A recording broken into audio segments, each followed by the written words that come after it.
I want to thank Dr. Victor Fett for being our speaker today. He is a professor in the Department of Biological Sciences here at Marshall. He was born in Ukraine in 1955, educated in Russia, and in the US since 1988, teaching biology at Marshall since 1995. He's an expert in zoology, genetics, evolutionary science, biogeography, biosystematics, history of science. He researched on scorpions of the world, over 100 research papers, translated and edited books on zoology and history of science. He wrote and published 6 books of poetry in Russian, translated Lewis Carroll into Russian, authored essays in Russian and English on Carroll and Vladimir Nabokov. He's over 100 literary publications of periodicals of USA and Europe. He's written science fantasy books in Russian and English, Alice and the Time Machine, Dolly's Follies, advisor editor for Evertype Scotland in translating Lewis Carroll into rare languages from 2016 to now. His website is www.science.marshall.edu/vet/Euroscorpius/vet.htm. And also I want to add that since March of 22, together with other Marshall faculty, Dr. Fett initiated a weekly discussion panel/website on Russia's war in Ukraine. And that site, and I'll put this in an email to everyone, is https://libguides.marshall.edu/Ukraine. And again, I'll put that out in an email to everyone. I've sent it to you once already, but I'll send it again to make sure we all have it. And without anything further, I'm going to let Dr. Fett take over. And so the format, I think he's going to give an introductory and speak for about 20 minutes. And then I think we're going to have an ongoing discussion, versus wait till the end for questions. After he finishes introduction, we're going to just discuss what's going on and add comments and what have you. Is that right, Dr. Fett? Is that what? Yes, yes. Okay. Thank you. All right. Thank you very much. All right. Well, please welcome again, and we're happy to have you. Yes, good morning, and it's nice to see you, all of you. Actually, no number of people here. We have met over my half-life in Marshall. I'm saying half-life because I spent exactly, half of my life in the United States and 26 last year at Marshall University, right here in this cubicle where I'm broadcasting from. But I wish I could talk to you maybe another time about Lewis Carroll, my lifelong passion, or scorpions, my another one. But they have not much to do with my today's presentation. I actually was ready for a question and answer session, so I will only show a few visuals just to get everyone familiar with the terrain, so to say. But as Elizabeth said, I was born in Ukraine in 1955. Actually, it relates somewhat to West Virginia because I was born in a mining town in Vida City, one of the largest iron mining facilities in the world, I might say. All my relatives on mother's side are mining engineers or mining constructors. My grandfather, in fact, was rebuilding those mines after the Second World War. The zone was occupied by the Nazis. It's right in the middle of the country where Putin's troops haven't reached yet. We need to agree on terminology. I just wanted to say Russian troops, and I stopped myself because the word Russian, especially in the last 4 weeks, 48 days of war, almost 6 weeks now, right? The word Russian has many meanings and used to have many confusing meanings. Am I Russian? Well, I guess I would call myself Russian. At least I would never call myself Ukrainian, at least not until February 24th. I definitely.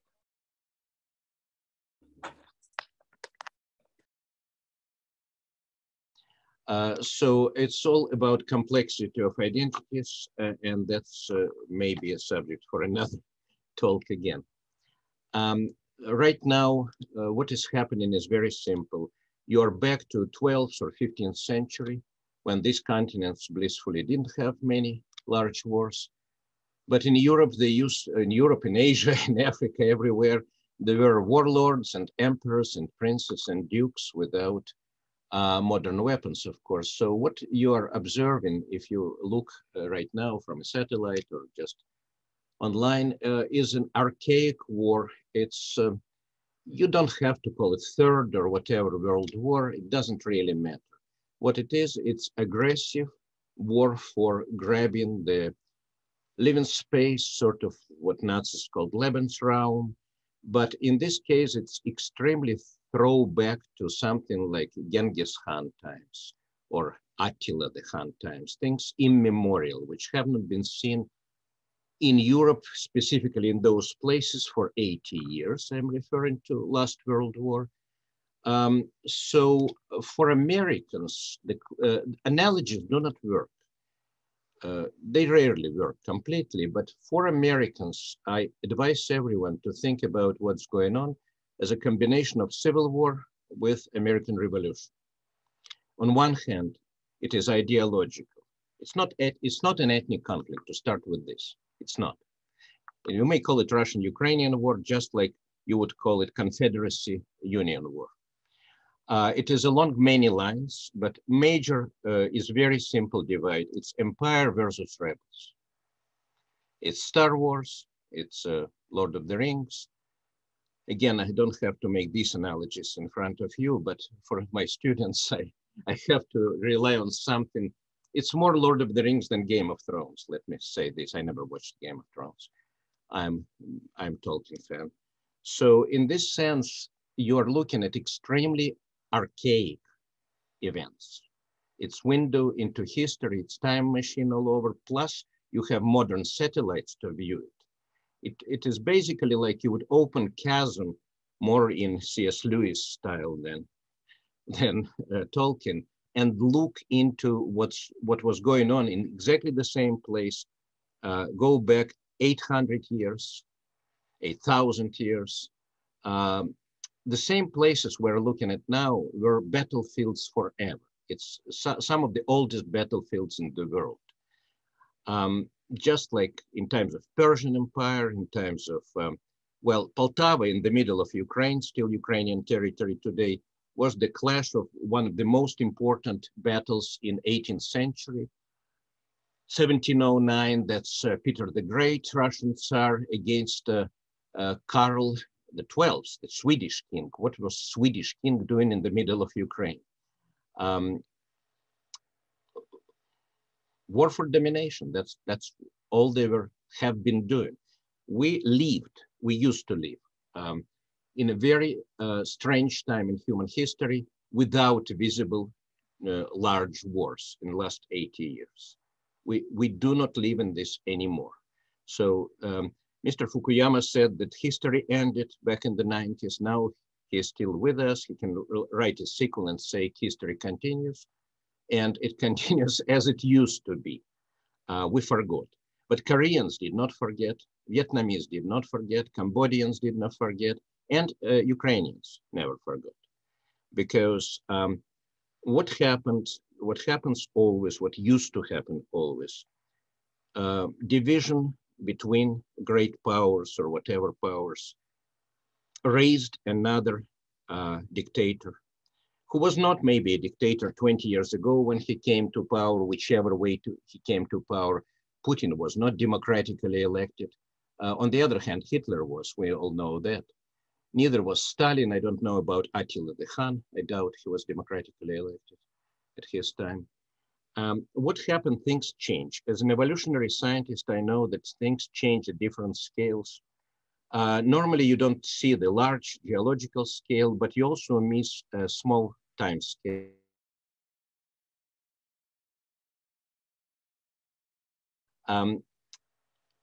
We're nearing this season, by the way, which Jews celebrate as Pesach, the exodus from Egyptian slavery, very soon next weekend. And then you have, of course, Easter, Christian resurrection.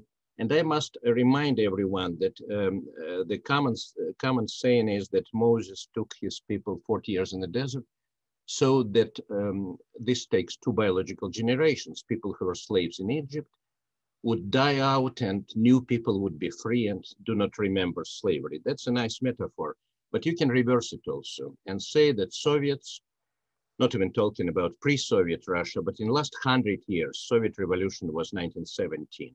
So in the last 100 years, which is more than Moses, 2.5 times more, 5 biological generations, 100 years. They went in circles in this desert of slavery, slavedom, to forget what freedom is about. They had few months of freedom in 1917, literally from February to October, before the communist coup. Then they had a couple of years, more or less, of freedom in 91 to 93. And then things went as they always went in history. I'm extremely pessimistic these days and about progress in history, and I think I'm not the only one. So what happened? 30 years ago, we fast forward from Attila the Hun and Russian Revolution. 30 years ago, in 1991, Soviet Union officially was dissolved. You may say it fell apart by itself. Others will say it fell apart with the help of Western powers. It was war for attrition. It was Cold War for attrition, maybe. Whatever it was, it fell apart along the lines of so-called republics, equivalent to states in the United States, but never free or independent from federal government. The names everyone knows today: Ukraine, Belarus, 3 Baltic states, and so on. Not many will immediately point on the map and say that, remember that there were also so-called Eastern European countries which were not part of Soviet Union per se, but were part of what was called Warsaw Pact or Soviet Bloc, or Soviet camp, as we used to say it in Soviet Union, which I left with my family in 88, 3 years before it fell apart. So I'm not to blame for the dissolution. We left mostly on ideological reasons. I will be glad to answer personal questions later. Of course, it's hard to separate ecological, biological, and sociological, if you wish, economic reasons why people flee the place which is falling apart. Basically, tremors were there. We were lucky with my family that we never lived in the war zone. Many others did at this time. Mostly Soviet Union fell apart without major wars, although a lot of conflict started at this time 30 years ago. And as such, they're going now for 2nd generation.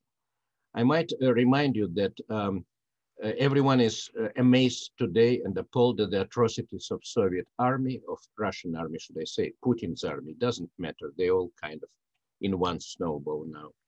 But people kind of forget that it is 30 years both ways, both for freedom and slavery, as I said, and I will continue on this metaphor.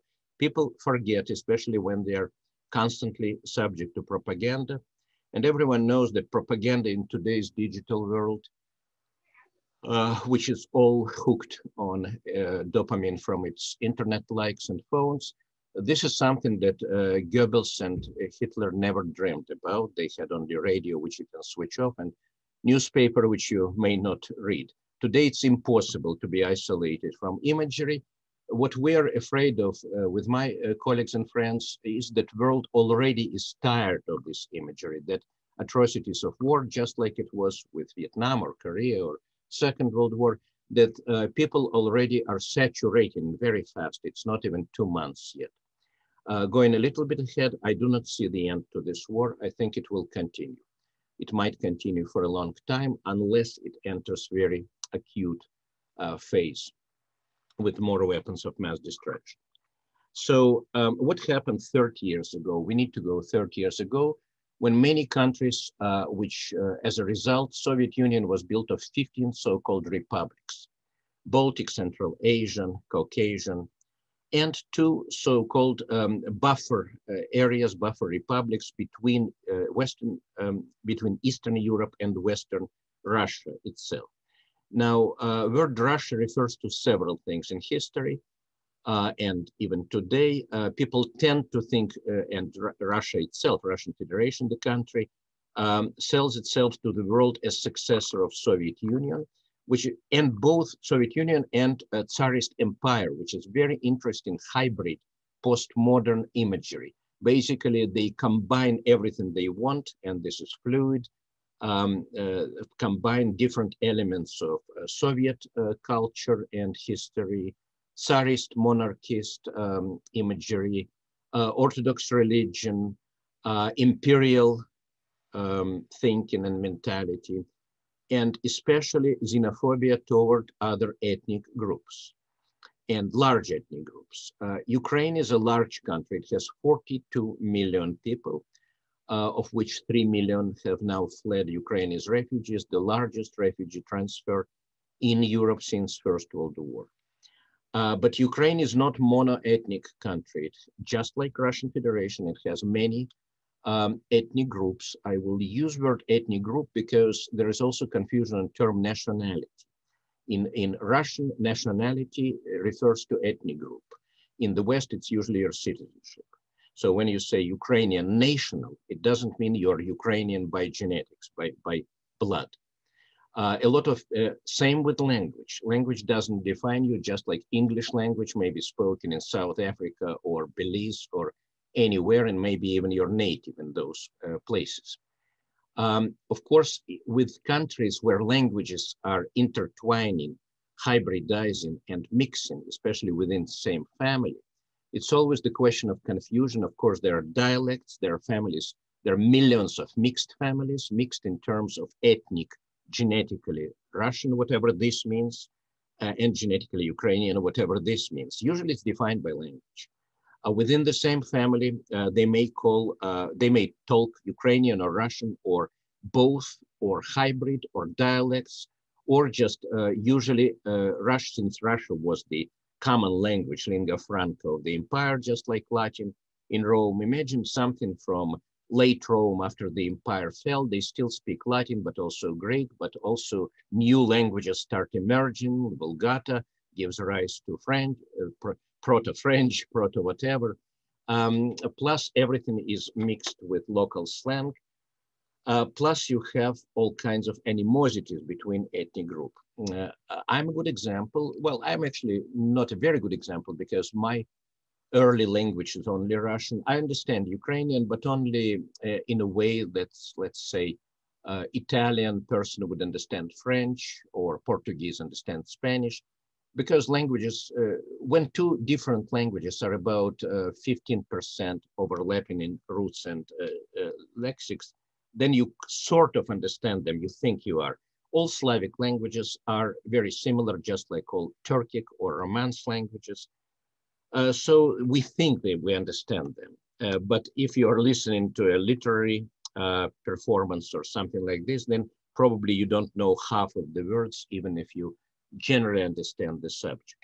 So Ukrainian and Russian are different languages. There are other Slavic languages too. Since Ukraine historically, before Soviet, before even Russian Empire, was part of this Eastern Europe exposed mostly to the West, it was exposed to Polish state, it was exposed, when Polish state existed, was exposed to Austrian Empire specifically, not so much to Germany, which was not United Empire until 19th century, but to ancient Austrian Empire. In fact, parts of modern West Ukraine were organic part of Austro-Hungarian Empire until Stalin seized them in 1939 from then Poland. So it's extremely quilted history, rather hard to understand, but not, for example, for those who are Civil War buffs in the United States and will name to you every little battlefield. And I don't know, when I drive to DC from West Virginia, I really cannot recite all the battlefields and generals who fought there, but some of my students probably can. For me, it's all one country. Today, I just noticed the borders between Maryland and Virginia. But the same way it never was in Europe, because every little hamlet, every little village and river have been battlefields in their time. And locals very often retain the idea, or at least some vague memory. But the major split, which kind of resurfaced today, I think I tend to right now overemphasize maybe imperial note here, but it is important because Russians, if anything is left in Russian mentality, in Russian ethnic, within Russian state today, which unites this state, it is imperial idea that we have been overlords and our country suffered. In a way, it resembles Germany after the defeat in 1919, Weimar Republic, resentment, which generated Nazis. But Germany never was an empire which dominated Europe. Not all of it anyway. Germany never was a large overseas empire. In fact, you remember that First World War was fought over the colonies with British and Dutch and Spanish and who not. Germany barely had any. So here you're mostly dealing with very interesting resentment. It's more, to some extent, it doesn't even resemble fall of British Empire, who basically folded on its island and left rather intact Commonwealth. It doesn't even remind the Ottoman Empire, who basically removed itself from the Middle East after First World War when it was defeated, right? And created all this Balkanized Middle East of today and Balkans itself, of course. Russian Empire at its peak reigned from sea to sea, from Atlantic to Pacific. It's just a enormous mass of land. People I know traveled on Trans-Siberian Express from sea to sea, from Atlantic to Pacific. It takes about 9 days on train. It's an enormous mass of land which has to be conquered by whatever conquers. Unfortunately, the latest, again, I need to go to ancient history, the latest conquerors who conquered before the Russians did this land were Mongols in Genghis Khan times, and mostly his successors in 13th century. They almost went to Europe, they went to Danube, to Vienna, and Mongol Empire, so-called Golden Horde, as you might remember, lasted over Russia for 300 years, so-called yoke of Mongols, from approximately 13th to 16th century, and left completely indelible imprint on imperial thinking of already Russian Tsars. When they liberated themselves from Mongols, they kept the mentality of empire. They basically were created on the template of Genghis Khan. Centralization, complete rule, no local representation, nothing like independent state cities of Europe of that time. There were some enclaves in the north, which Russian Tsars fought for hundreds of years and finally quenched. They always fought on the north with Austrians, Germans, Swedes, exactly on these grounds. Imperial thinking and mentality, complete slavery, serfdom existed until 19th century for peasants, things which in Europe were outdated already by that time. So this is my historical introduction. I return to modern times. 30 years ago, the country called Ukraine, the country called Belarus, about which not many people in the West haven't heard before that. Other countries, all 5 stans, well, not Afghanistan, of course, or Pakistan, but other Central Asian so-called republics, split from the USSR was dismantled. So 15 of these republics were split from each other, and Russia is just the largest of those which remain. But Russian Federation, as it calls itself for 30 years, also in the remaining giant space, they have over 100 ethnic groups, over 100 languages. Most of them in the Caucasus Mountains, but also in Central Asia, in Siberia, and the Far East. Ancient places, ethnic groups, which when some of the pressure of the empire was lifted from them, just like in the country which used to be Yugoslavia, the ethnic animosities of ancient times resurfaced, and you have Caucasus, you have Tajikistan fighting Uzbekistan, I spent years in the country called Turkmenistan now. It was then the most southern republic of Soviet Union. That's where I earned my stripes as a zoologist. Me and many of my younger friends, young friends at this time moved to this periphery just to avoid the political harshnesses of life in Soviet, in Russian cities within Russia itself. So Russian Federation, again, includes, it's a nested doll of a kind, or quilt rather. It includes huge territory called Russia itself, Russian Republic, and dozens of other ethnic regions in which not necessarily ethnic Russians are even majority, or let's say in which other languages and cultures exist, a lot of them Muslim, some of them even Buddhist, and some of them even pre-Christian, remaining what, for lack of other word, I only can say pagan. So this is extremely complicated. I actually had some new insights into those cultures when I served in latest years on a very unusual and completely silly quest to translate Alice in Wonderland into many of those languages. It's kind of secular missionary work that I have been doing for some of these tribal languages. I can talk about it later, but some of them, it was the first English book ever translated. This kind of work which we carry in Lewis Carroll Society. Anyway, so on less pleasant things, each of these new countries developed on its own, evolved.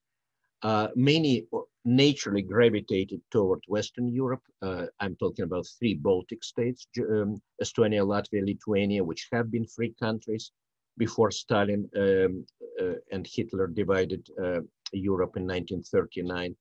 The same fate awaited Finland. Not many people remember that Stalin fought with Finland in 1940 winter campaign and generally lost. One of the most similar analogies that you can make to modern Ukraine war is Russian-Finnish, Soviet-Finnish war of winter 1940-41. That is when Stalin still was an ally with Hitler. You remember that they signed the Treaty of Friendship in August 1939. And by this treaty, Eastern Poland, which Stalin later called Western Ukraine, went to Stalin, and also some other areas, including part of Romania, which is now called Moldova, and it's again one of those buffer states, not Russian. You cannot say it is Russia or ever was Russia. Was Ukraine ever Russia? The short answer is no. Longer answer, a little bit longer answer, is that Ukraine was part of Russian Empire, which at part of modern Ukraine was part of Russian Empire. And then you have to look at the map, and modern map doesn't help you, so you have to look at the series of maps starting somewhere in Middle Ages and see what kinds of princes fought what kinds of tsars, and temporary unions with Russians, with Poles, with Swedes, with Lithuanians, whatever those groups ruled at this time, even with Mongols, Tatars, and Turks, because Turkey, in fact, owned the entire sea coast. I'm talking about Black and Azov seas. And at this, I probably need to show a map so that people at least would know what I'm talking about. And my map to share would be obviously map of war in Ukraine.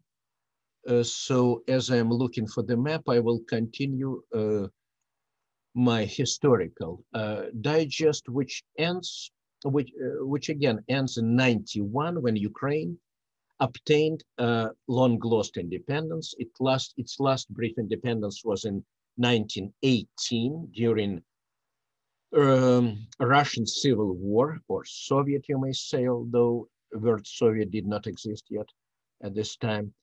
So Soviet Union officially began in 1922 as a federation of countries which were given some kind of autonomy, at least on paper, as most things communists do, was on paper. In fact, it was colonial, again, restoration of empire, which was shattered by First World War and following revolution. in Russian Empire. So that is very briefly. So let me show the map, and then I will try to work with my cursor and show you some areas. This is from March. Let me share my screen. And here it is. Share map. Okay, so here is Ukraine for you. Mariupol is now the city besieged for a month. 400,000 port of Mariupol, port on the Sea of Azov. Down here is Crimean Peninsula, which has attracted the world attention in 2014, when following political unrest in Ukraine, so-called Revolution of Dignity in Kiev. Kiev is right here, the capital of Ukraine in the north. Following that, Putin, who ruled Russia already for 14 years at this time, decided to take land, to grab land. I can answer questions later on whether Crimean population wanted to become part of Russia or not. But what really happened in March 2014, under March 2014, that's Obama-Biden administration in US, Crimea was basically given to Putin in absolutely the same fashion as Sudetenland to Hitler in 1938. In the east of Ukraine, two breakaway regions of Luhansk and Donetsk, which now, which for 14 years posed themselves as independent separatist republics, were also part of the same plan. The plan went much farther, and Russian government did not really hide this. They wanted the entire south, from Odessa, which is still independent today, port of Odessa to port of Mariupol. They wanted to cut Ukraine completely off the coast. This is little Sea of Azov, which is enclave, which is a Gulf of Black Sea. Black Sea, of course, in the south is Turkish. On the west, Black Sea coast also belongs to countries of Romania and Bulgaria and and Turkey. This area is so ancient. I mean, ancient Greeks settled there. Near Odessa, there is one of the most northern Greek colonies, ancient Greek colonies, later abandoned already by the Romans. So it was part of European civilization for 3,000 years at least, which doesn't matter now because it suffered even before Mongols, all kinds of invasions of so-called barbarians who are long extinct, so I don't have to be politically correct, at least to them. Scythians, whatever. And now what we have again, resurrection of the same animosities, same historical atavistic behavior, which we thought has been long extinct, at least in Europe. It has not. Belarus, or White Russia, sometimes incorrectly and confusingly translated, but Belarus means White Russia. It is a word used by Russian Tsars, just like Ukraine has been called Little Russia, Malorossia, the term which now is resurrected. The southern section, which Putin wanted to annex in 2014 and failed, they called Novorossia, which means New Russia. And this is also a term from 18th century, when this same area was wielded from, of course, Ottoman Empire, who owned Black and Azov Sea for centuries after the Byzantium fell. So anyway, you have this quilt. You also have a little sliver called Transnistria. This is, there are three major rivers here. Dnieper bisects Ukraine. Kiev is on Dnieper River, and also city of Kherson, now the only major city occupied by Russians. So Dnieper goes from Belarus like this, several huge reservoirs and dams, 30 major bridges on Dnieper River, which used to be called Borysthenes by ancient Greeks. It goes into Black Sea. And then you can have river Dniester, which separates Moldova and Transnistria today. And then you have Danube further to the southwest, which never was Russian except, never was even Soviet except of some parts of the Delta.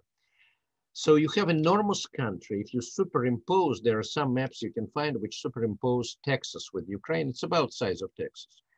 I don't remember what's Texas population, but I say half jokingly, it's a sad joke that occupying Ukraine is akin to the idea of occupying Texas and not knowing that Texans are armed. Ukrainians were not as well armed as Texans are today. And this, yes, question? I'm sorry. No. Okay, so I'm wrapping up. I'm sorry, I went over 20 promised minutes, but this is your history and geography in one bottle. And it's much more than I can tell. I probably can talk like this for 5 hours. I never tried. But every little piece of this land has suffered enormously, has historical memories in geography, history, language, literature, whatnot.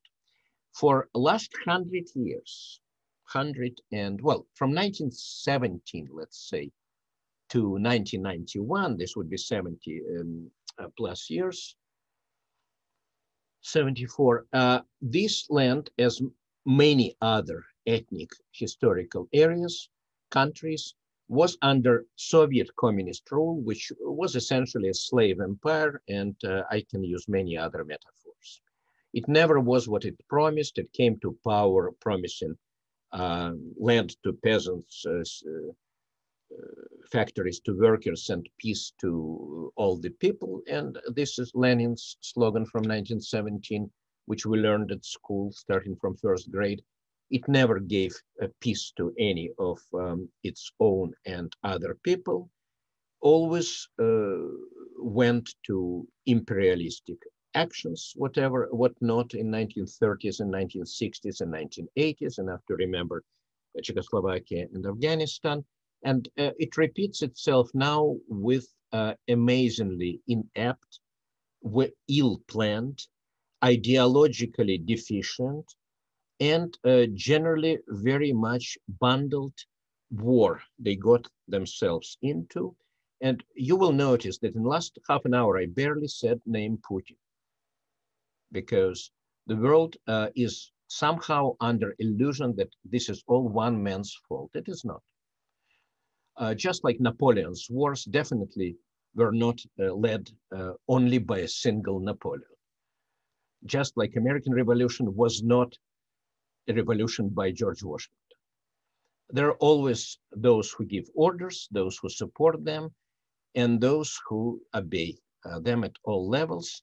And there's always, when you talk military, you probably need to talk about spirit of the army, and everyone in the world in the last few weeks can see what this spirit is. We haven't seen such orc army. I guess in digital world, we have never seen them. We have some ideas of atrocities committed by many military all along history, but not in this kind of a nutshell right now.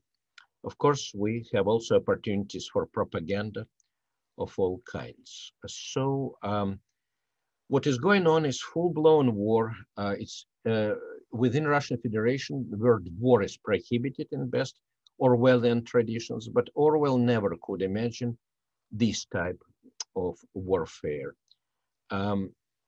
When people can be put to jail in Russia now for quoting Putin, who was talking against war some years ago. Somebody went to jail last week for putting Putin's words on a poster and showing them on the square. So there is so much that has to be told. I will also now show you what we have been doing at Marshall since the war started. We made a website right here. Can you see this? Can everyone see my website right now? The web page on my screen? It's still the same map. No, okay. Sorry, I know how to do it. I need to stop share and start share again. Okay, and here we share screen again, and we share this screen. Okay, here are our faces. Yes. It's called, I put it in chat, the link, it's called M-Ukraine. It's on Marshall Library platform, which was a very fortunate development because library over the pandemic time has all the facility, and we know now how to do online conferences. And we went ahead and did discussion panel on March 2nd, and then we decided to do it weekly, and we have been doing it every Friday plus some additional features. So each of these is about hour-long recording. It's on YouTube. You can go and basically welcome to the panel. Go there and here. So what we also do here, it's not just a depository for our talks, it's also ongoing feed from English media, English language media. You see April 12th here, that's already a dozen items from today. So it's good. It comes from Radio Free Europe. And here you just click on this and you have English language. I'm listening for Radio Free Europe, which is also, there are two brands there, Radio Free Europe and Radio Liberty. In Russian, Radio Svoboda. Radio Liberty, I'm listening to it in Russian for years. Here is just to show you how it looks. Here is Radio Svoboda link in Russian, and you can go live to any kind of news. That's what I'm doing in the morning. You can download websites, you can search through those things. So this is our aggregator, concentrator. And what are these sessions? We actually invite people. We try to invite people even from Ukraine. We now will be 1 p.m. Right here is our Microsoft Teams link. It's on Teams, not on Zoom, but Marshall uses Teams as part of Office package. We teach on Teams now remotely. So the last one was on April 8th. It's not yet put online. Here we had a couple of people from Ukraine. Right here was, yeah, I just went to. Welcome everybody. Yeah.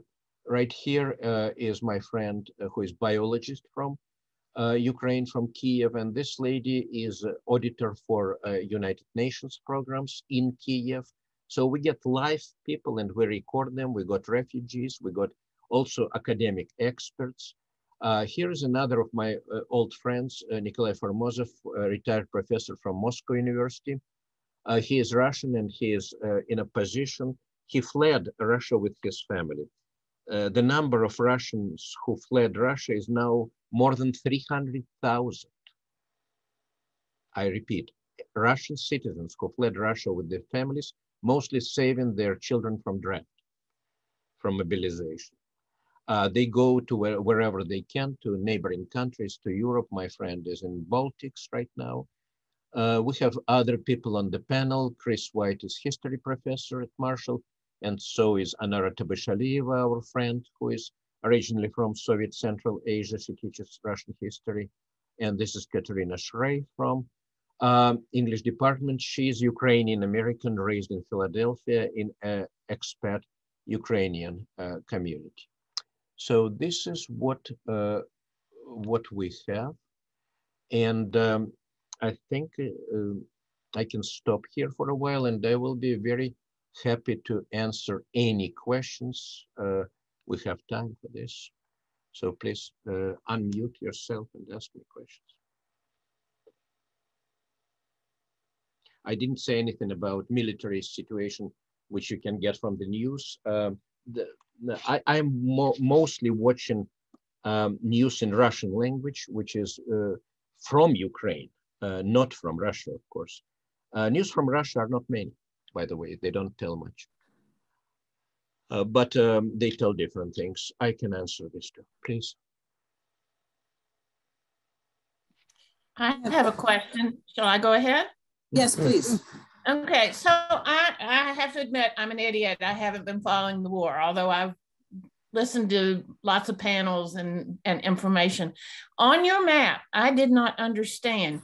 The medium red are actually places that Russia is controlling and— Let me bring the map. Let me bring the map 1 second. Okay. 1 second. I will share it again.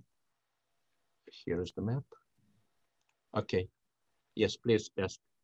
Okay. The medium red colors. This is Russian controlled right here. Northern. Right. They are truly in control right this minute. Yes. This is Russian control. North, most north, and south, and these are separatist areas which have been controlled by Russians since 2014, which they deny, of course. They just say these are local people who became independent on their own, and they bought their tanks and weapons in local grocery stores. Thank you. Okay, so here, I understood that way. Yeah. This lighter color is Donbas region, the areas of Donbas. Donbas means Don Basin. Don is the river here, right here, going into Sea of Azov. And Donbas is one of the largest coal mining regions there. By the way, their coal mines are not like Appalachian. Appalachian mines are surface mines, as you know, mountaintop removal style. Those mines in Donbas are extremely deep. They're deep ground shafts, and very important. And why sea is important? Because this coal has been transported by the sea to anywhere in the world. And also, I mentioned in the beginning that I was born. My grandparents lived in all their life in iron or mining area. It's right here between Kiev and Kherson. And I also know very well the Black Sea coast here, because that's where I went with my parents to camp in summer for many summers in my childhood, between Odessa and Kherson. Okay, questions, please. May I ask one more part to this? Sure. So you grew up your entire life in Ukraine and then went to Russia to study? No. The story is my parents are entirely from Ukraine and my grandparents from different places. My father was born in Odessa. When the Second World War started, 1941, my grandfather was a physician in Children's Hospital, and they were evacuated under Nazi bombs by the sea from Odessa to the east, inland, and they were you may say sent to Siberia, but they actually were saved by going to Eastern Russia. Siberia is further east, a couple of days on train. And that's where they stayed mostly, and I grew up there. But my mother's family was in Ukraine. So we came to visit them. I spent my summers there. So because I grew up in Russia without the Ukrainian language, I didn't study. So I know some of it. But people within Ukraine, Republic of Soviet Union, had Ukrainian language as parallel in schools, but it was more of minority status language. Of course, everyone had to study Russia. It was language of the Soviet Union, primary language of communication, because as I said, there are dozens of languages there. But it was like Latin in Roman Empire, something like this, the closest that comes to mind, like English in British Empire, like English in India. Everyone has to know it, because even within India, even now, people don't know each other's languages. There are 100 languages. So Ukraine remained kind of within its borders under Soviet rule. For us, there was no difference. We just crossed to another area like you would cross from West Virginia to California. Of course, you had more ethnic differences or historical, but this was akin to crossing to New Mexico and listening to people talking Spanish, which you don't have in Charleston, West Virginia, something like this for a kid. Everybody knew Russian, not so many in Baltics or Caucasus, especially in the countryside. The story was, the general situation was that in the cities where you had more Russian schools and more communication, in the cities people knew Russian well, but if you went to countryside, to the mountains, to small hamlets, then people obviously will talk local languages much more. Sometimes they knew 3 or 4 languages, especially in the Caucasian mountains. That's a separate story, and also a very conflict-ridden area. Caucasus is further southeast here.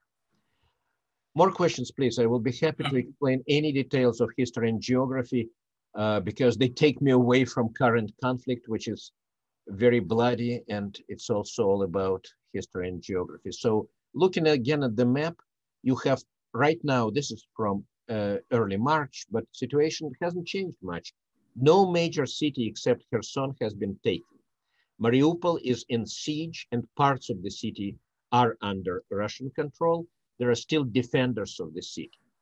Not all of Donetsk, Donbas region has been occupied, and the battle which is going now is called Battle for Donbas. That's, they say there is more troops right now, right here on this line, that Europe has seen in 80 years since the Second World War. Also, 2 major cities in Ukraine, of course, are capital Kiev, 3.5 million people, size of Chicago, very spread city, which has not been taken. It is under heavy bombardment. Then you have Kharkiv or Kharkov in Russian. You see, spellings change. These are Ukrainian spellings in English transliteration, but we also use Russian traditional spellings. Odessa, for example, has 2 S in Russian tradition. And this is Ukrainian language transliterated in English. So anyway, Kharkiv is under bombardment. What is curious and tragic, Kharkiv is mostly Russian-speaking city. 90% of its population do not even speak Ukrainian or are not even ethnic Ukrainians. So Putin's liberators liberate Russians from Russians at this point. This is why I say it is very much more like civil war than ethnic war. It's hard to point these definitions, Russian, Ukrainian, they're shifting all the time. So I tend to think about it as Putin's regime war against free world. That's what it is. Dr. Fett. Yes, please. I appreciate so much your insight today about the historic, for lack of maybe my summary of what I was hearing you say, the historic battlefield kind of nature of what Europe experiences. That I was just touched by your comment that so many places in are historic battlefields because of the historic and history of the empires trying to capture this and that. It helps to put into perspective, but it's been fascinating in this digital time and in this time of constant news and what we're getting, either whether it's propaganda or what, and how we would define that we're seeing so many images of the destruction and the atrocities, like what you were saying, the wars always had atrocities. My wife and I were talking sometime just recently about what the ultimate outcome, God only knows, but the what would be left, and I guess that from a historic nature that all of a sudden, I mean, what is accomplished? Maybe that's the universal question about war. What is accomplished if all of these towns, I mean, these cities where we've been watching and seeing on news and whatever are just simply destroyed? I know it's to bat it down and to basically kind of geopolitically try to get some agreement that Putin has won, or that the Russian Empire has, or government has won. But but then what do they have? They have not destroyed. Much. I mean, help me. I mean, I know that's probably a Western. That's the hardest question, but I don't think anyone. Aggressors always have some goals. Right here, goals were not well planned. They didn't have good intelligence. As you know, the idea was that they will move like they did in 2014 in Crimea, and they will easily oust the government. This was, by the way, also Western intelligence estimate that Kiev will fall in 48 hours. They were wrong. And no one factored in two major things: how well Ukrainians will fight, even with limited weapons that they had, and how badly Russians will fight, even with those overwhelming power that they have, numerical and weapon probably too. Right now, so the opinions of experts have been vacillating for 40-something days now. As long as Blitzkrieg didn't work, people started looking at what were Putin's goals. Of course, was to topple government in Kiev, just like something which happened in Poland in 1939. If you remember, Hitler moves to Poland, Polish people fight. By the way, they didn't have much weaponry help from allies at this point, not in September 39.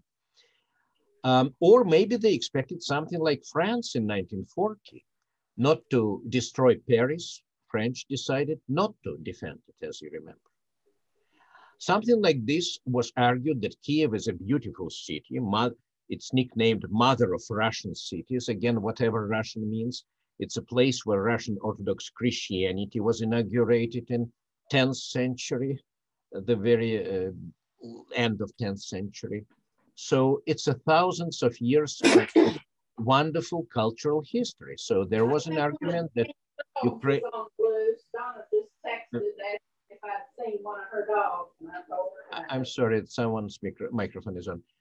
But it was argued that this is one of the reasons why Ukrainians will not object to aggressor coming in, just like most of Europe didn't fight Hitler in 1940, 41. Remember, Dutch and whatever, Danish, Belgians. So being, you see, this was thinking back, a throwback to 1930s, thinking that might is right and people are European civilized and they will prefer surrendering to the aggressor to destruction of their cities. They did not surrender and they got destruction. So this completely changed all the rules of the games. People started playing chess and now they're playing Risk or whatever. That is your Risk. I don't think I will be playing with my grandkids Risk anymore because it's too tragic. It reminds us of exactly this. So what goes now on, who knows? I don't think any kind of talks that they have been having, there are different objectives. Ukrainian government insists that some talks, any talks are better than no talks. But question now is, which everyone is asking, what is victory like in this situation? Where is victory? And you will notice that Western politicians didn't even use the word victory until last week, when Boris Johnson finally comes to Kiev, walks with Zelensky together, and basically what they're saying resembles us of Churchill, defense of England very much. And you may say, of course, Zelensky doesn't resemble Churchill much, but neither does Boris Johnson. So they have to live with what they can do. And most people were hoping, including myself, all over March, that politicians still retain some dose of shame and conscience, maybe, that people will not let Ukraine be destroyed, because what we see is destruction of especially Kharkiv, Mariupol, many other cities, and now also when Russian troops have been retreating from Kiev area, from this area, and from other other places. We see what happened during the months of their occupation, and atrocities at Bucha, which everyone heard about now, are not the only ones. Mariupol will present probably us with hundredfold of Bucha. Thank you. Thank you.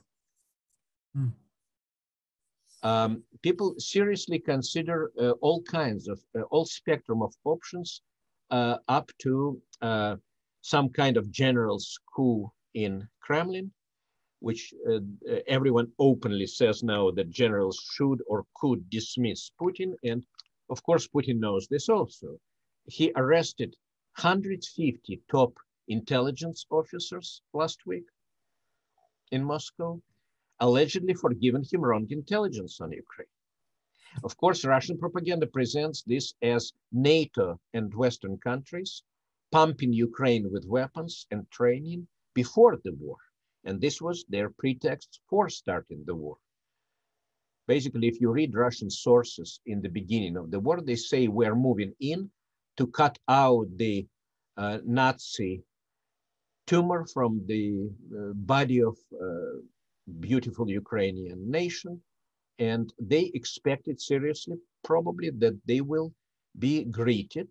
They also brought, what is interesting, the first wave of invasion had not only army, they had riot police riding with them.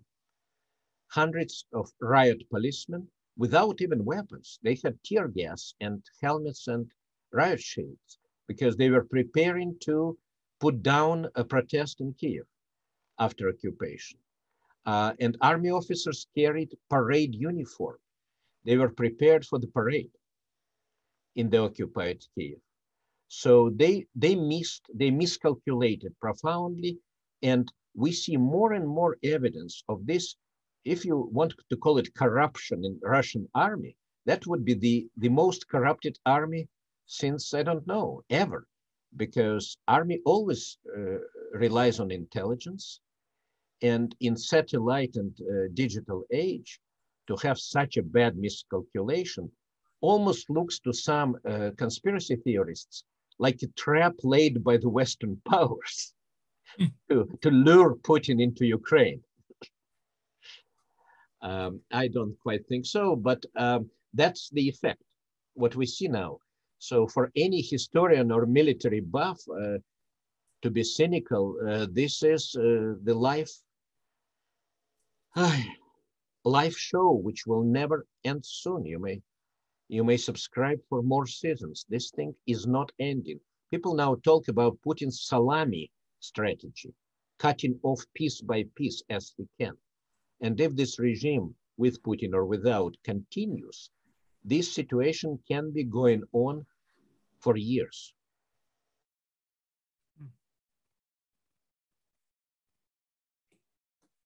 Actually, it has been, because if you connect the dots, 2014 with Crimea, that's already 8 years, and Donbass, 2008 with carving up Georgia in the Caucasus, 6 years before that, Chechnya in the Caucasus, which nobody wants to talk about. This was 20 plus years ago. And Afghanistan for Soviet Union. What is interesting, the numbers are stunning.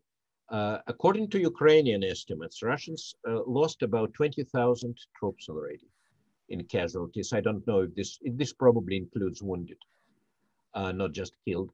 But 20,000 is more than Soviet Union lost in Afghanistan in 15 years. So that's not your Afghanistan 2.0. It's much worse for the Russian army right now. And they say also that about 20% of killed are higher officers, which for a military person means one thing: soldiers do not obey low rank commanders.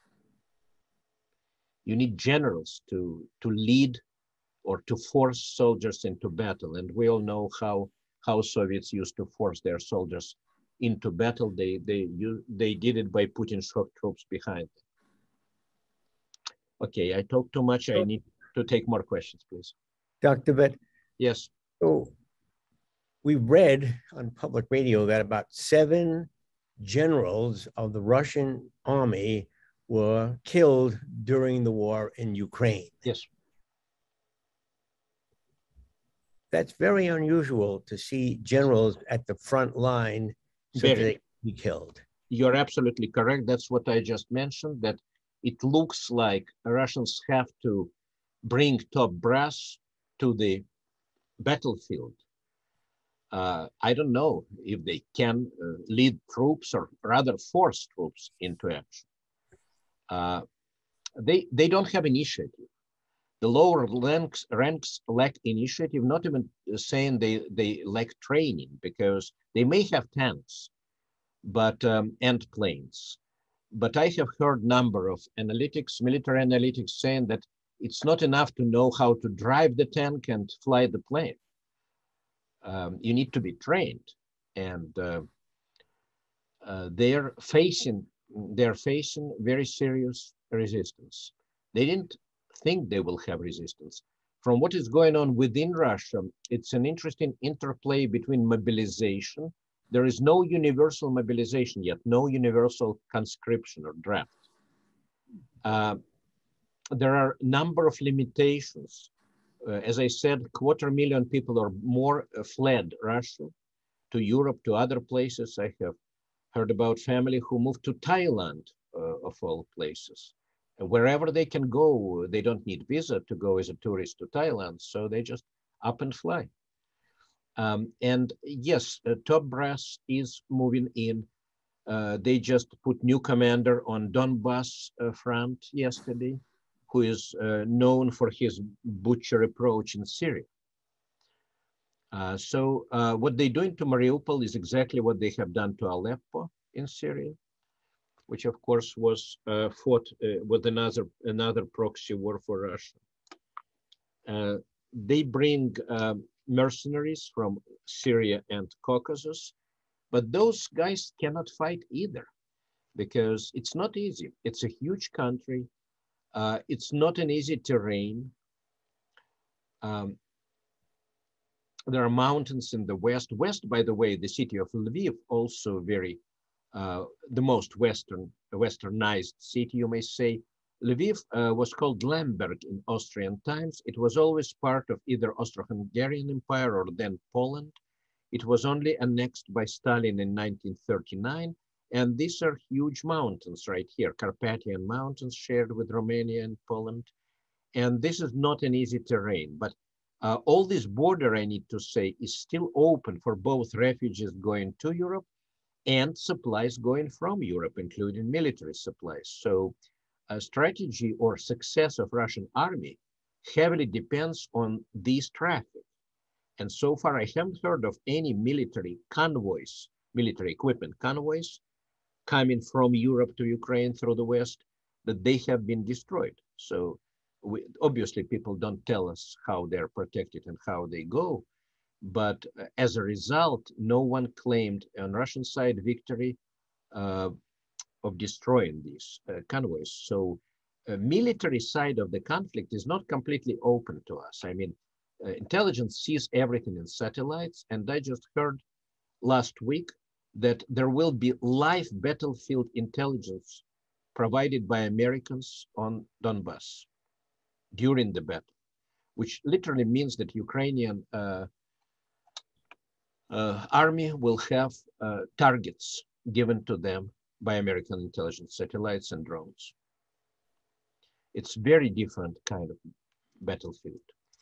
So going back to the question of victory, I think I said to my friends in the first days of war, the only thing that should happen is, first of all, complete ceasefire, then complete withdrawal of Russian troops from Ukraine, including Crimea and Donbass, which were occupied from 2014. And then, of course, all kinds of treaties, reparations, military trials in Hague or Nuremberg or wherever. And of course, regime change in Russia, which can be left to Russian people if they want it. Another troubling thing is that they do not seem to want it. They are scared and brainwashed, and they generally Russians in Russia are hard to assess because they face very high criminal charges for even protesting the war on street. It's not your Vietnam by any means. More questions, please. Thank you for the questions. I know it's all very depressing. And did I mention, I didn't mention that Ukraine produces 12% of world's bread wheat. So there is serious threat of hunger in many countries. I just heard news from Egypt. Egypt is a great importer of Ukrainian grain.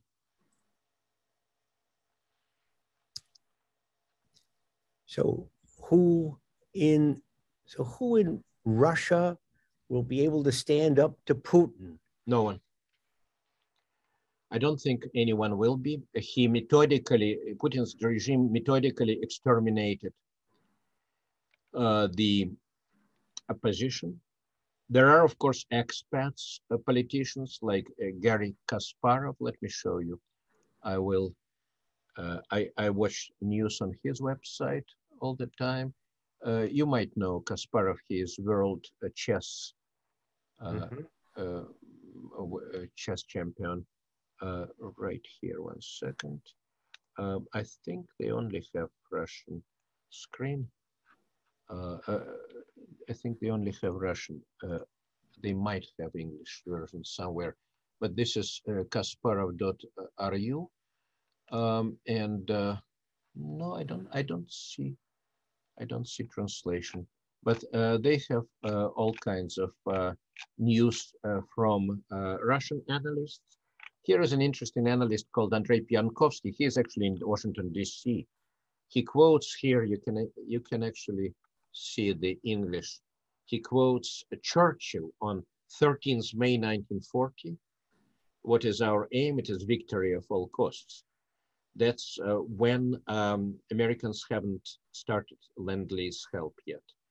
So he talks about Great Britain of 1940 and Ukraine 2022, their finest hours, comparing. And here is the famous tweet from December 21. This is from Dmitry Kuleba, who is Ukrainian foreign minister. In December 21, when you might recall, Putin made an ultimatum to the West, and the West was looking for stable and predictable relations with Putin. Ukrainian foreign minister said, if the West falters and chooses appeasement, we will still defend ourselves, our right to exist, and choose our own future. And that's exactly what is happening. So the analyst says, Ukraine already won the battle for Kiev. Give it airplanes and anti-aircraft, and you will not have to, he talks to NATO, you will not have to defend your Article 5 territory by every inch, because Ukrainian army will do it for us and will deliver your bloody dictator to Hague. And this is the new general who Putin appointed, Alexander Dvornikov, who is appointed to Donbass right now as the commander general, and he is the one who bombed Aleppo in Syria. And analyst says he only can fight against unprotected cities. And yes, Putin wants to destroy Ukraine now, as he cannot have it. He is destroying it. That's kind of rather logical.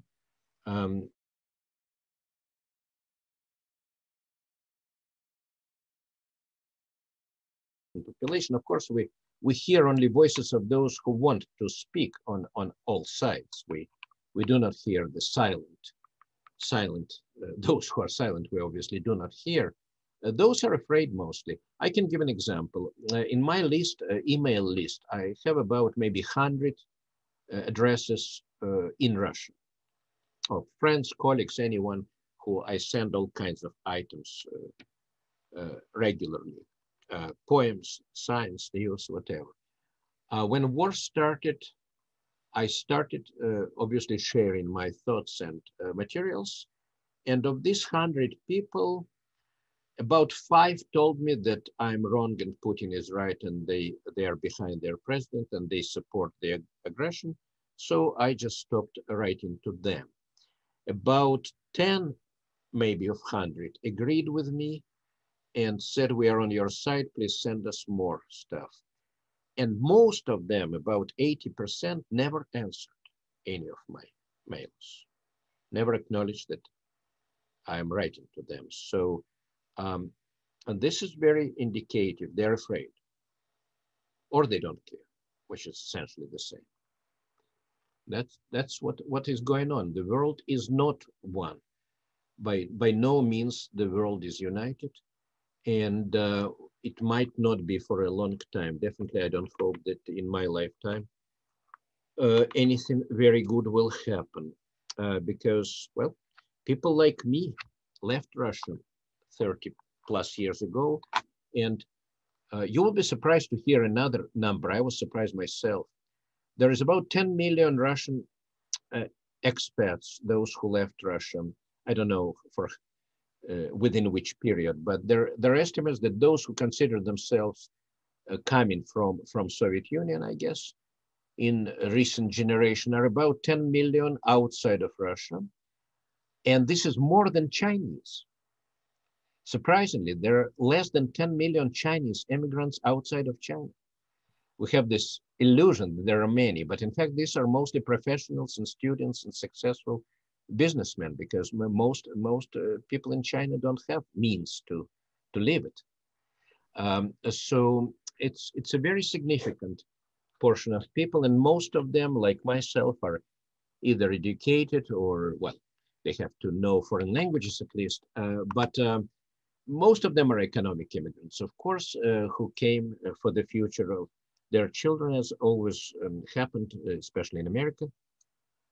So we're talking about people in America and Europe, mainly, of course. So the country, the Russian Federation, is losing. There's enormous brain drain.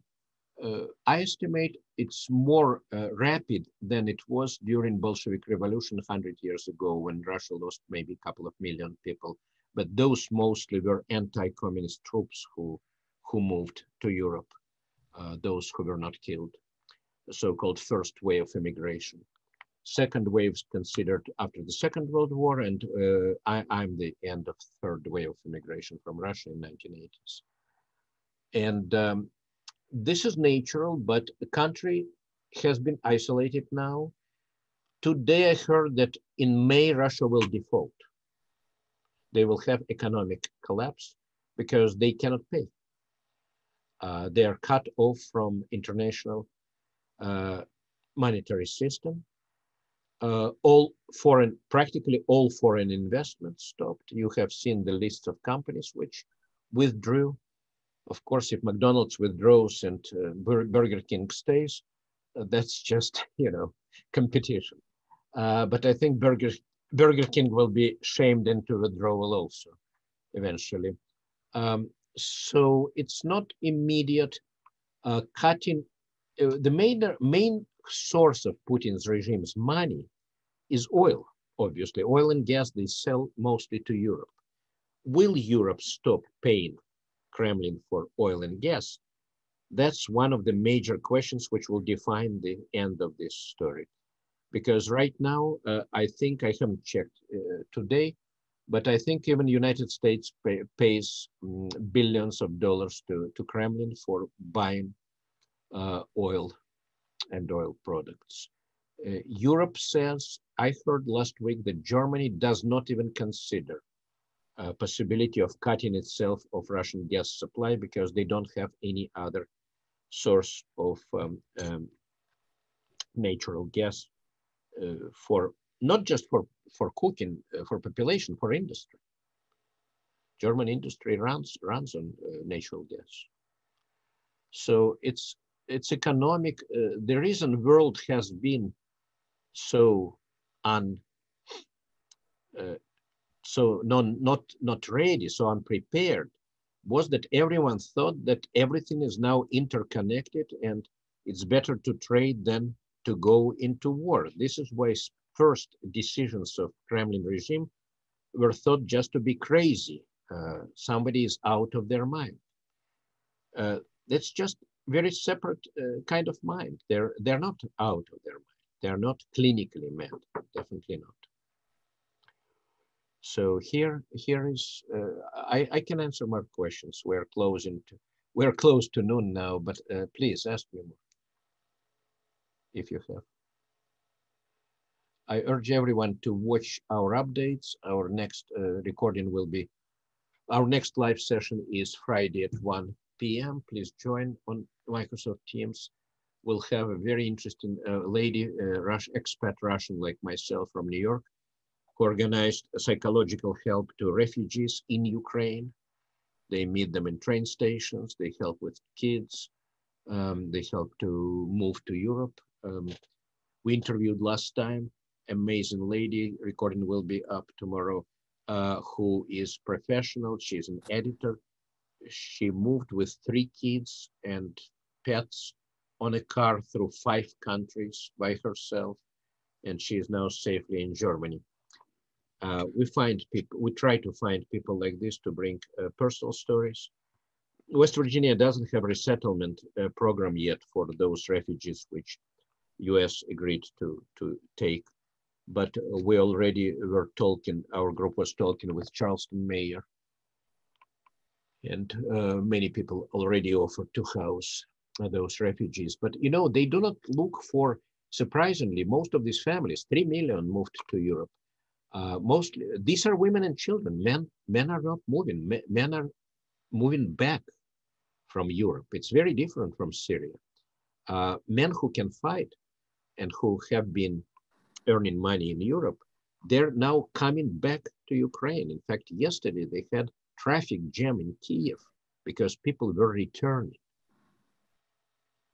who fled it. They want to go back. And the capital never stopped any services. The trains were moving. The subway was working. Although people were hiding in subway from the bombs, and women were giving birth in subways.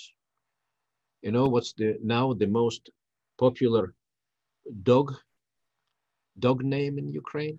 Javelin. Javelin is the missile which was which is given by the British and Americans. Javelin is now the dog name. I have a quick question, but it's not on Ukraine. If someone has a question about Ukraine, go before me. So I have a brand new DNA match who lives in St. Petersburg. She's in her 80s, and I've been talking with her daughter. And then suddenly I worried I'd get her in trouble. You have what? I'm sorry. A DNA match. We share ancestors. Oh, DNA match. I didn't understand. Yeah, we share ancestors. And I was talking with her about, different possibilities and things. Yeah. And then I just suddenly decided that what if I got her in trouble? But obviously you're still writing to people, right? You can write to them, but they may choose not to reply. Well, she's replied. Well, if she's replying, that's her decision, She may, I don't think anyone has facility to monitor all the communications. It's not that, you see, they banned Facebook, for example, but they cannot ban YouTube because a lot of their stuff is also on YouTube. They can ban specific channels on YouTube, but it's enormous work. If someone is actively protesting, especially in public, then they apply now their new legislation. You see, the reason they don't call it war, they officially call it special operation. The reason for this is legislation. During special operations, they have much less responsibility on their legal side.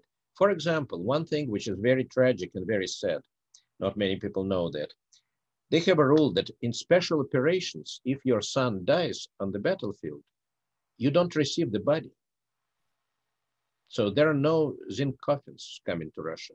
Instead, Russian army carries mobile crematoriums where they burn the bodies of both victims and casualties, which are working right now in Mariupol, for example, mostly, I guess, for victims.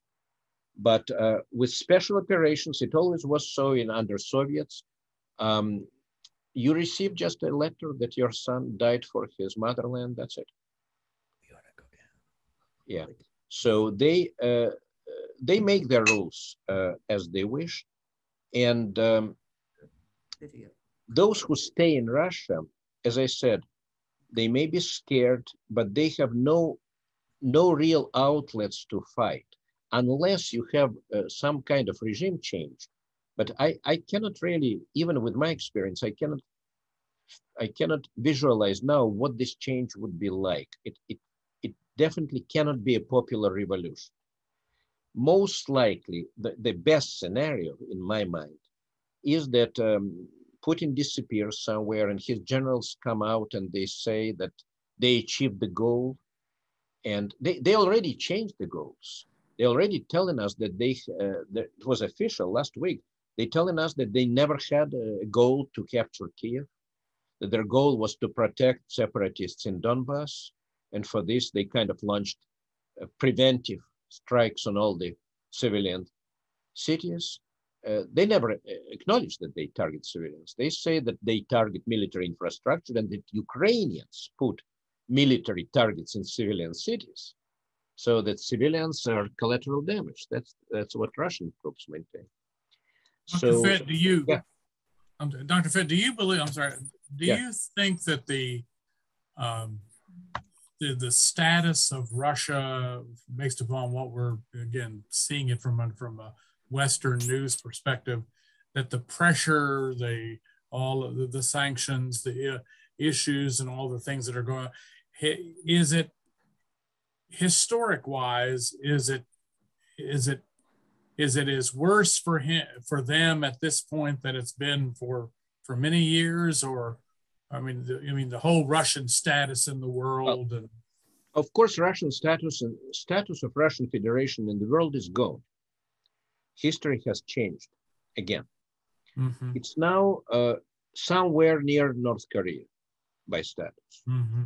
And I don't see how it will return easily. In fact, I have seen interesting suggestion that if Russia right now has, imagine, I don't believe it will. Imagine it has a popular revolution. It frees all the political prisoners. It puts one of them as a president, like Alexei Navalny, who suffers from Putin, you know, the guy who was poisoned, who is in prison. If this happens, the West may open up its arms again for Russia, and the circle of history repeats itself. So I have seen analysts who say this would not be a good thing because it will not finish the empire. Empire will again be reborn under some other guise, just like it was in 91 under Yeltsin. And there are no good choices, it seems to me.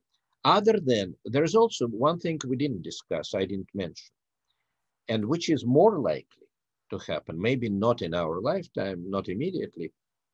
Russia itself, as I said, is polyethnic, a polycultural, very diverse country, which has been collected in quilted way over centuries. It should go, in my opinion, it should go the way of Yugoslavia. It should go the way of Austria-Hungary, which was never that pernicious. It will split into a number of regions. Many of them cannot wait to split, especially Caucasus. It has split along the borders of so-called constituent republics in 91. Somehow, miraculously, they achieved this without major wars.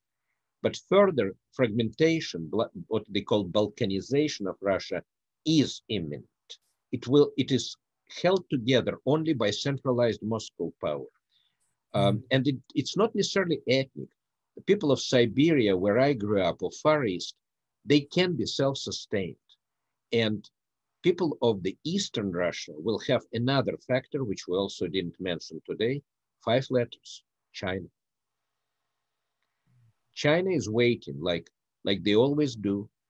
It's old Chinese proverb that if you sit enough on the riverbank, you will see the body of your enemy floating by. So that's exactly what they are doing. They're reluctant to condemn Russia, but they're reluctant to help it either. There were rumors that Putin's generals wanted active help, military help from China and did not get it. So we're entering interesting equation. We already have entered interesting equation with so many unknowns that it may change every moment. That's why it's also kind of very tragic and very fascinating. I guess to be historian today is a very interesting occupation. But what I think the world really will need, I urge my friends in Marshall to reinstall, or they never had Slavic program. We never had Slavic department at Marshall. I think that's time, because we need training for, I guess the world will have a great need for all kinds of experts who can talk Russian and or Ukrainian, from paralegals to construction engineers, because after Ukraine wins, I have no doubt it will win, and Russia will lose. But after this happens, the world will, I hope, again, help Ukraine and not help Russia in the same way. That's only natural. So we'll need hundreds of engineers and managers and everyone moving to Ukraine to help it reconstruct. And it has already become the leader, the center of attention of the world. And I have no doubt it will become the center of the new world after the war, whenever it ends. But not the same fate will await Russia. It might await remnants of Russian Empire. But again, it may be a long historical process. It may take decades. The war itself may take decades. I don't know.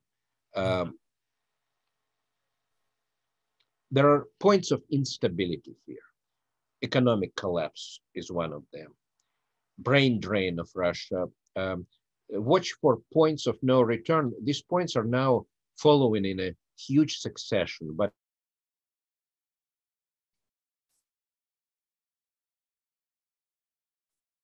out. That was my lifetime, my childhood in Soviet Union. When I grew up, as boys, we learned geography. We loved geography because one thing we knew that we will never be allowed to see these places, Italy or Turkey or China. We could not travel. So for us, it all was like learning craters on the moon. Yeah. It was so exotic, like collecting stamps. Stamps were our outlet to the world because we knew we would never come to these places. So we made it kind of in 6th grade. We boasted by knowing, I don't know, mountain tops of the Alps and things like this, like people know soccer player names. So that is one thing. But of course, we didn't have much information this time. But another, of course, new component is digital, because information is immediate. We now learn about everything. You know how the Russian propaganda claims that all these atrocities were fakes recently? But they're so inept in fakes themselves that they showed last week scenes on Russian Central TV. This was billed as Ukrainians prepare dead bodies, some kind of fake dead bodies. But people found this footage. What it was old TV show where they had, they showed how in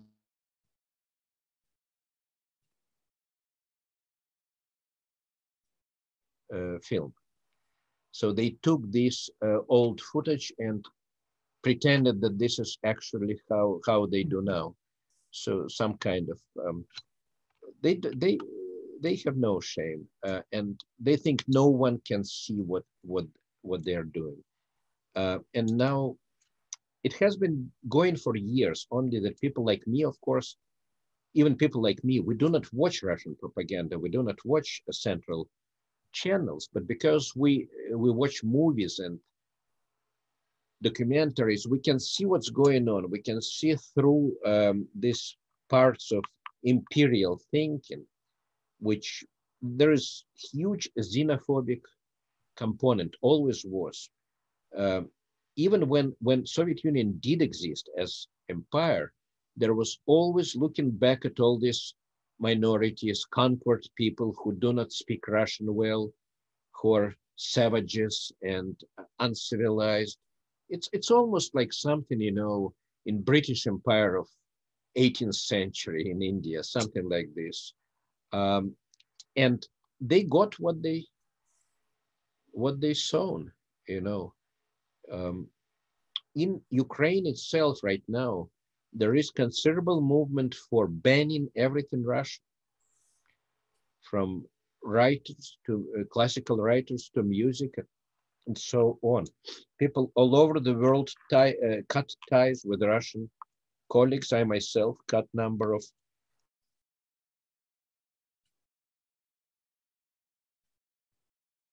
It's not easy to cut with friends whose position you do not know.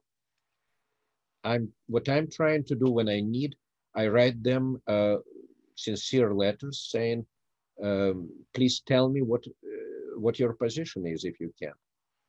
Something like this. And say diplomatically, some say, let us not talk about politics right now. In fact, this division is seen across families.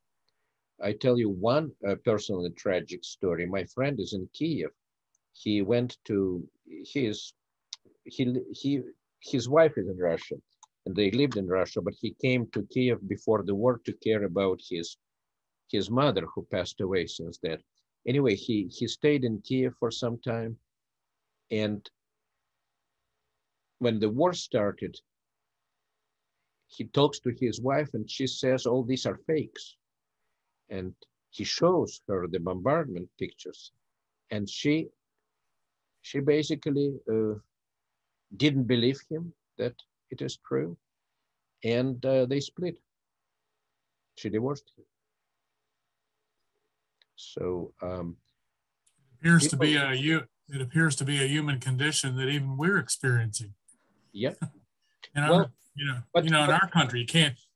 Families divided over anything. Right. But your closest analogy again is Civil War. When people from, this, like in the movie, two brothers went to West Point together, things like this. So it's all coming to incomplete historical analogies. There are a few people, I hope there is more people like myself who are on one hand knowledgeable in all these details, and on the other have enough English to explain these things to Americans. But Americans are so, we Americans, I should say, are so busy lately with our own politics and not even mentioning the virus. Somehow everyone forgot about it during the war. But the spirit of Ukraine is something else. It comes from many sources, but mostly it comes from the nation unified during aggression. There was enormous political split. Vladimir Zelensky came to power as a president on this ticket. He actually came to end war, which seemed to go on and on in Donbass. This was his program, his agenda. And in 2 years, he became a war president, like Churchill, you may say. Also, I urge you, if you wish, on Netflix, you have Zelensky film. Not many people have seen it in America. It's called The Servant of the People. It's now with English subtitles. It's actually serious. It has, I think, 7 or 8 hours. It was a TV show called The Servant of the People, shot before Zelensky became the president. He was an actor, a comedian. And the movie, The Servant of the People, I think 2016, was unique. It was a unique case. He plays a school teacher who becomes Ukrainian president. Basically, he went through presidency on screen already. It's different from Ronald Reagan, who never played American president, as I recall.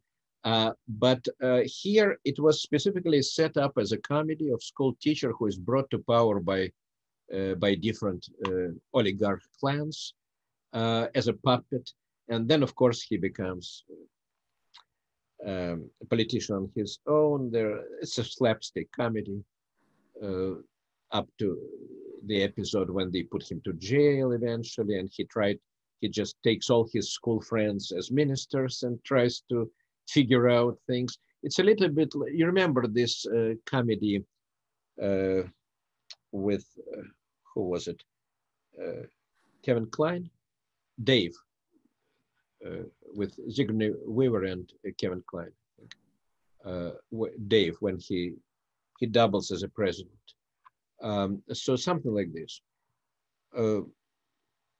Very nice film, and we watched it when he became president. We never heard about him before. I was not much interested in Ukrainian comedy. He has a number of other films.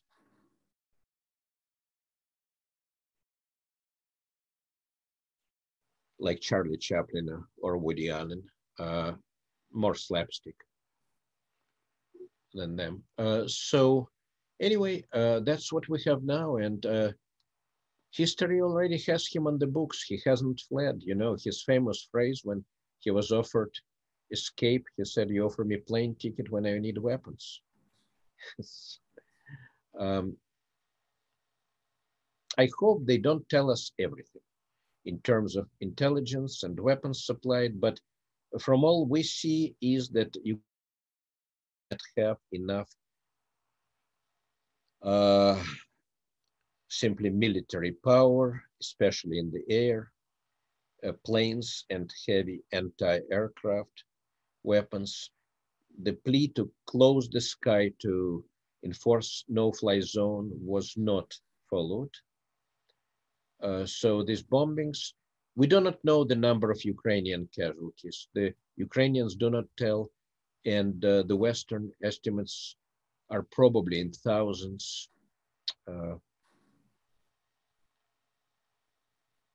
Civilians and military. But Ukrainians constantly give a number of Russian casualties. As I said, it's close to 20,000 now. British give about half of that. Russians themselves acknowledge casualties, but their last number was about 1,300 in action. And of course, they deny all kinds of atrocities, and basically they blame Ukrainians.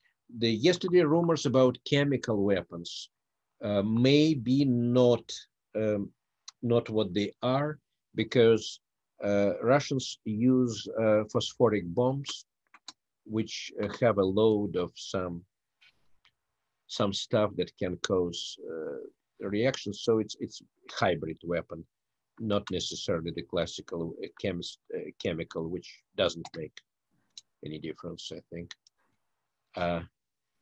More questions? We went beyond noon. Sorry. We've gone over, but there's so much information, it's hard not to. Does anyone have any other thoughts or questions they'd like to add before we let Dr. Fett go? And thank you all for staying with us this morning.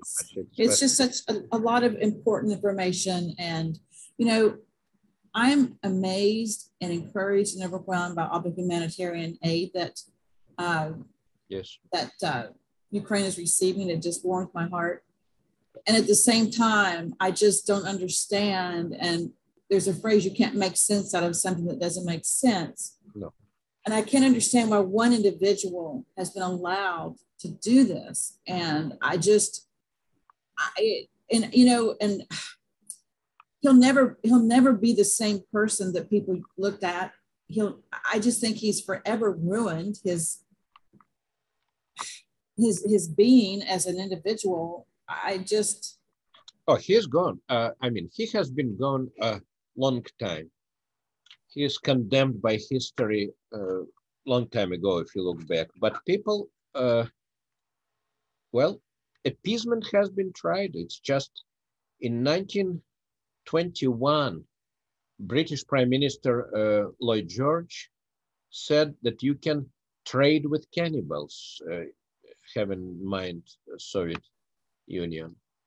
Well, it looks like you cannot trade with cannibals anymore.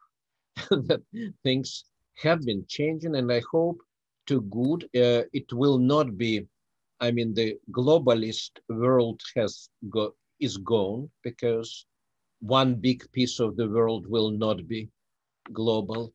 We could ignore North Korea, what with nuclear weapons and stuff, but ignoring Russia is simply not possible. It's just like this bear in the room. You cannot really ignore. But if well, it's the best thing which can happen to the bear in the room. You can cage them, you can stuff them. Well, what about stuffed bear in the room, in the small room that the world is? It's very cumbersome. It is not something which is manageable, really. I can't really imagine, even in my dream, if democracy comes to Russia tomorrow, I don't know, carried on Chinese weapons, sticks. How can you manage it? It's to manage Russia from outside. It's less possible than to occupy Ukraine. I mean, it's not possible. It has to be done by local people, but local people are not doing it. Never were doing it. Never were able by many reasons. So you may be looking at really the end of history in one country in this sense. I tell you amazing story, which is not optimistic. There was a Dutch farmer who came to Russia after the reforms in 1990s to show them better ways of farming. I don't know, potatoes or whatever his field had. But the local villagers were not learning, were not helping. They were just watching indifferently how he farmed and his helpers, how they did things differently. And then when he had his first crop, all this crop was stolen. That's it. Very few, I don't generalize, but very few nations today, very few groups or countries or people have, very few find fun in jokes like the best thing that can happen to a person is when his neighbor's cow dies. You probably don't understand the joke. Well, again, Dr. Fett, thank you so much. Any other last comments or? Yes, please. Just a minute, I'm so sorry. Any last comments or questions before we let him go? And, you know, if we have enough interest, we probably could have him come back again. And I also would love for him to speak on his topic of Lewis Carroll. Oh, yeah, we can have you back another time much more esoteric, but yes, what we were doing, I was recruiting in the last 5 years. I was recruiting translators of Lewis Carroll for all kinds of exotic languages, mostly within Russia, actually, Siberian and such.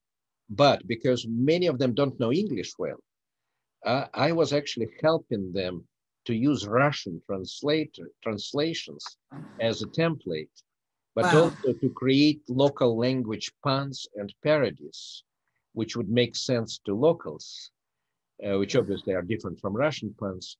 So I found myself to be a kind of cultural liaison, and it's enormously rewarding. For example, one of our translations was Gypsy language, Romani. And they barely have any literature anyway. Thank you. Go ahead, Dr. Wilson. Thank you, Dr. Fett, so much for who you are. Thank you for who you are. Oh, thank you very much. And my email is simply fett at Marshall.edu, and you can find me anywhere. And I urge everyone here to watch our live broadcasts on Fridays, 1 p.m. or recordings of the same, because we try to bring some remarkable people. And another thing is, last thing, when we started it, I was thinking that we shouldn't be the only ones. And I was looking for other universities to do the same. And so far, I have not found anyone who is doing it on a regular basis. I mean, there are some discussions, of course, but people do not want or didn't have an idea. Maybe they hope it will not last for a long time. But right now, our discussions in our group, we decided that we put no end date on them. We will go into summer and keep doing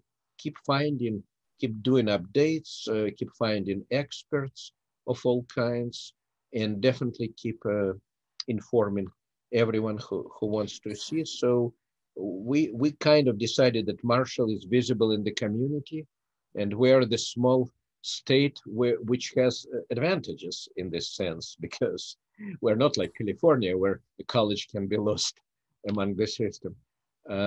So if we can contribute anything, we are easily reaching people in New York, people in Ukraine, and technology allows, and we have enough enthusiasm, not only myself, but others too. Well, so thank you for being here with us and for what you're continuing to do. And I will send that out. I will continue to remind our group about the Friday sessions that you all continue to offer. Yes, please. I've got that link, and I will continue to send that out. And again, thank you. And you know, this has gone over a little bit, but it was so important that I didn't feel that I saw the people were still on and we were still engaged.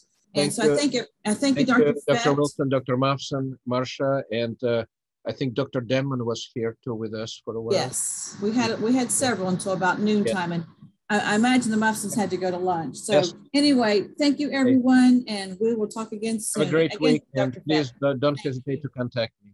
Thank you. Thank you, everyone. Good night or goodbye. Okay.